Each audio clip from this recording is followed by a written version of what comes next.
ఇది కొట్టిన ఇంకా చాలు ఫ్రెండు. ఫ్రెండు ఇవాళ కూడా ఏనుగొస్తుందా ఫ్రెండు? ఇప్పుడు నీకు ఏనుగు ఎక్కాలనుందా? అవును.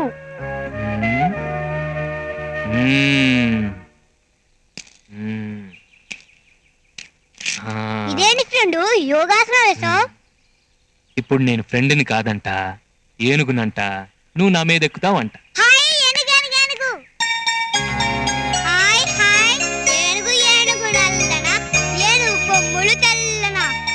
ఏనుగు మీద రాముడు ఎంతో చక్కని దేవుడు.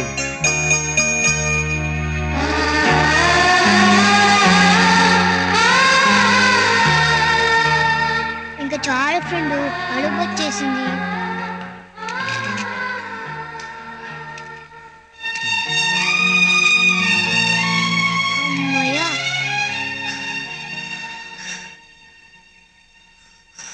ఫ్రెండు ఈ రవ్వ లడ్లు నేను ఇంటికి తీసుకెళ్ళొచ్చా? తీసుకెళ్ళు. మా డాడీకి ఈ రవ్వ లడ్లు అంటే ఎంతో ఇష్టం. మీ ఇంట్లో ఇంకెవరెవరు ఉంటారు? మా డాడీ, మా మమ్మీ. ఏ మీ తాతయ్య నాన్నమ్మ ఉండరా? అది మా తాతయ్య గారికి మా నాన్నకి మా తాతయ్య గారు మా నాన్నని ఇంట్లోంచి గెంటేశారు. మీ తాతయ్య అంత దుర్మార్గుడా? చచ్చా, మా తాతయ్య గారు చాలా మంచివాడంట. మా డాడీ స్కూల్ కలవకుండా గోళీలు గూటు బిళ్ళలు ఆడుకుంటూ తిరిగేవాడంట. నువ్వే చెప్పు ఫ్రెండ్, నేను కూడా చదువుకోకుండా బ్యాట్ బాల్ తిరుగుతుంటే మా నాన్నకి కోపం రాదు? మా తాతయ్య గారు చూడాలని ఎంతో ఆశగా ఉంది ఫ్రెండ్, కానీ వీలు కాదు. ఏం చేస్తాం ఫ్రెండ్, ఇది ఉండాలి.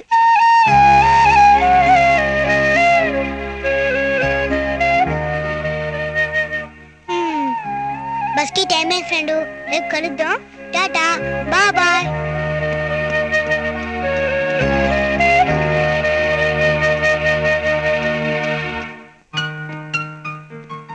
డాడీ, మీకు రవ్వ లడ్డు అంటే చాలా ఇష్టం కదా, ఇదిగో తినండి.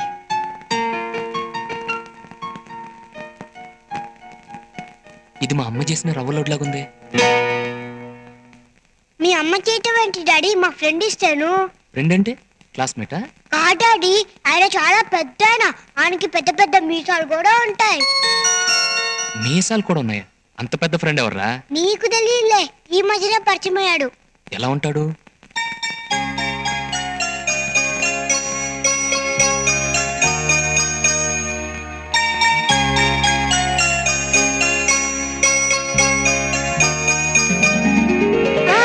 ఒక్క నిమిషం డాడీ.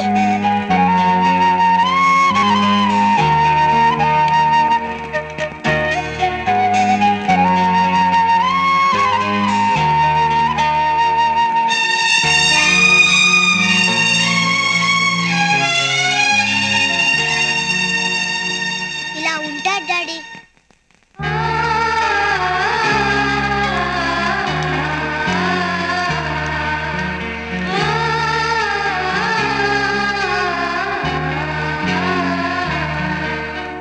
డాడీ, మా ఫ్రెండ్ అచ్చు నీలాగా ఉన్నాడు కదా? లేదురా, నేనే ఆయనలాగున్నాను. చూడు బాబు, మీ ఫ్రెండ్ మనకు దేవుడితో సమానం. ఆయన నిన్ను గివ్వు అంటూ అమర్యాదగా మాట్లాడకూడదు. ఇక మీదట ఎప్పుడు కనిపించినా 2 చేతులతో నమస్కారం పెట్టాలి. అర్థమైందా? అలాగే డాడీ. గుడ్.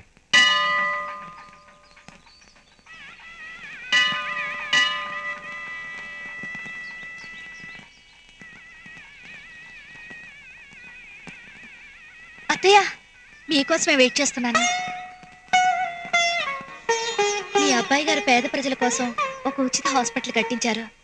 దాని ప్రారంభోత్సవం రేపే. ఆ హాస్పిటల్కి మావయ్య గారి పేరే పెట్టారు. ఆ హాస్పిటల్ మావయ్య గారు ప్రారంభం చేస్తే బాగుంటుంది. పత్రిక ఇంటికొచ్చే ఇద్దామనుకున్నాం, కానీ ఇంటి గడప తొక్కొద్దని మావయ్య గారు చెప్పారు కదా. మీ మాటని మేము ఎప్పుడు జవదాట్లేదు. అందుకని గుడి దగ్గరికి వచ్చిస్తున్నాను. దయచేసి తప్పుగా అనుకోకండి. తీసుకోండి మావయ్య.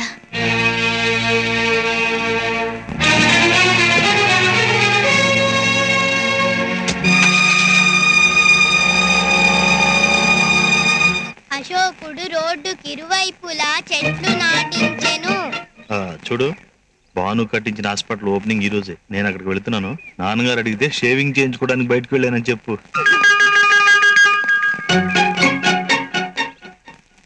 ఇదిగో, నేను భానుప్రసాద్ ఫంక్షన్కి వెళ్తున్నాను. నాన్నగారు అడిగితే షేవింగ్ చేయించుకోవడానికి వెళ్ళానని చెప్పు.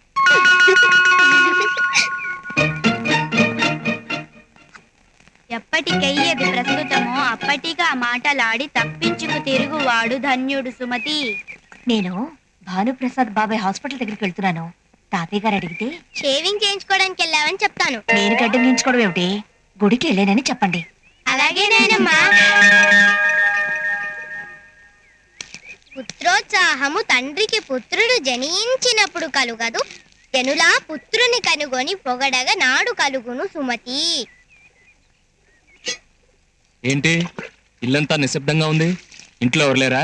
నాన్న చిన్నాన్న షేవింగ్ చేయించుకోవడానికి వెళ్ళారు.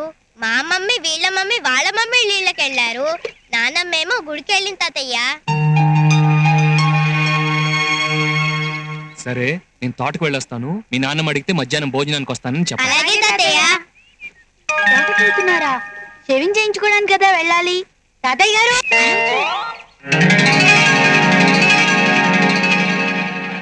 ఏమండి, టైం అయింది, ఇంకా మామయ్య గారు రాలేదు. తప్పకుండా వస్తాడు, నాకు ఆ నమ్మకం ఉంది. నమస్కారం, కూర్చోండి. Hello hello.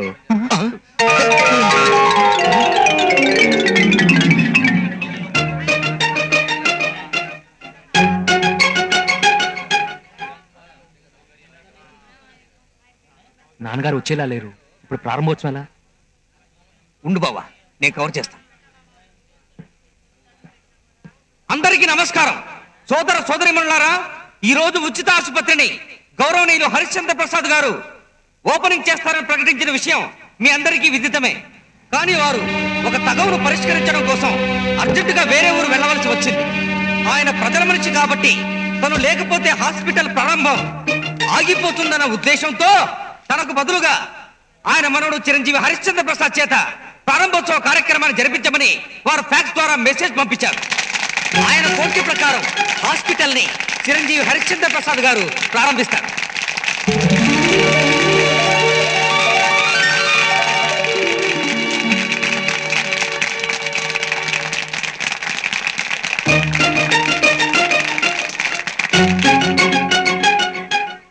అందరికీ నమస్కారం. ఇంతకు ముందు గౌరవనీయులు జడ్జి గారు మాట్లాడినప్పుడు నేను కృషికి మారిపోయానని, ఎంతో మందికి ఆదర్శం అని నా గురించి గొప్పగా చెప్పారు. కానీ ఒకప్పుడు నేను పని పాట లేకుండా తిరిగిన వాడిని. అప్పుడు మా నాన్నగారు అనేవాడు, తాతలు సంపాదించిన ఆస్తులతో జల్సా చేసేవాడు వంశోధారకుడు కాడు, కష్టపడి సంపాదించాలి, కష్టంలో ఉన్న వాడిని ఆదుకుని అందరూ మెచ్చుకునేలా జీవించాలి అని. 10 మందితో పాటు బతకడం గొప్ప కాదు, 10 మందిలో నువ్వు ఒకడివి అని గుర్తింపు పడడం గొప్ప అని చెప్పేవాడు. ఆ రోజు ఆయన చెప్పిన మాటలే నా విజయానికి మెట్లయ్యాయి. ఈ రోజు ఈ హాస్పిటల్ కట్టడానికి కారణమైంది.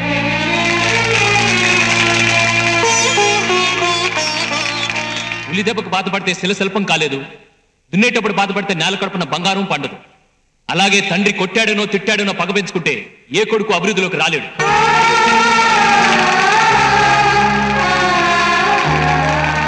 చివరిగా ఒక మాట, నన్ను బిడ్డగా పొందడం మా నాన్నగారి అదృష్టం అన్నారు. కాదు, ఆయన బిడ్డగా పుట్టడం నా అదృష్టం.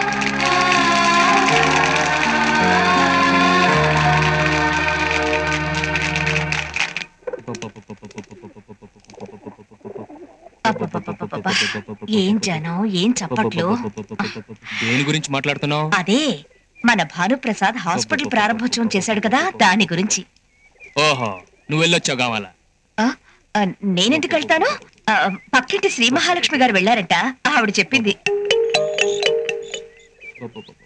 మీటింగ్ లో వాడు మాటి మాటికి మీ పేరే తలుచుకున్నాడంట. మా నాన్నగారి కోరిక ప్రకారమే ఈ హాస్పిటల్ కట్టించాను, నేను ఎదగడానికి, ఎన్నో సాధించడానికి ఆయన ఆశీర్వాద బలమే కారణమని గొప్పగా చెప్పాడంట.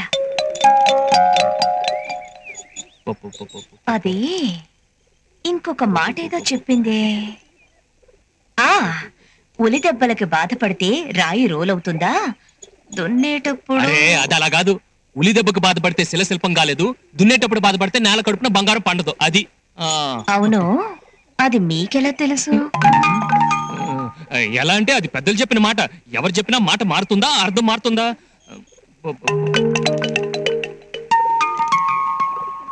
ఏంటి అలా అనుమానంగా చూస్తున్నావు?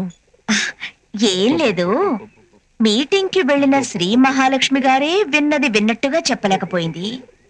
మీరింత కరెక్ట్ గా చెప్తున్నారు కదా, ఒకవేళ మీరు కూడా మీటింగ్ కి వెళ్ళారేమో అని. నేనెందుకు వెళ్తాను? నాకు వేరే పని పాటలేదా ఏంటి? ఇవాళ శనివారం, తోటలో కూలీ లెక్క చూడటానికి డబ్బులు ఇవ్వడానికే టైం చాలేదు. అవునవును, మీకెక్కడ తీరిక? మీకు వెళ్లే తీరిక లేక ఈ పై పంచిని మీటింగ్ కి పంపించారా?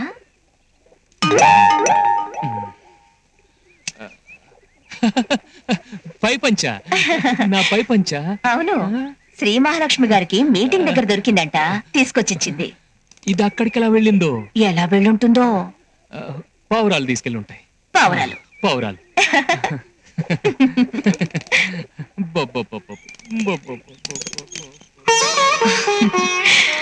దొంగ పావురాయి.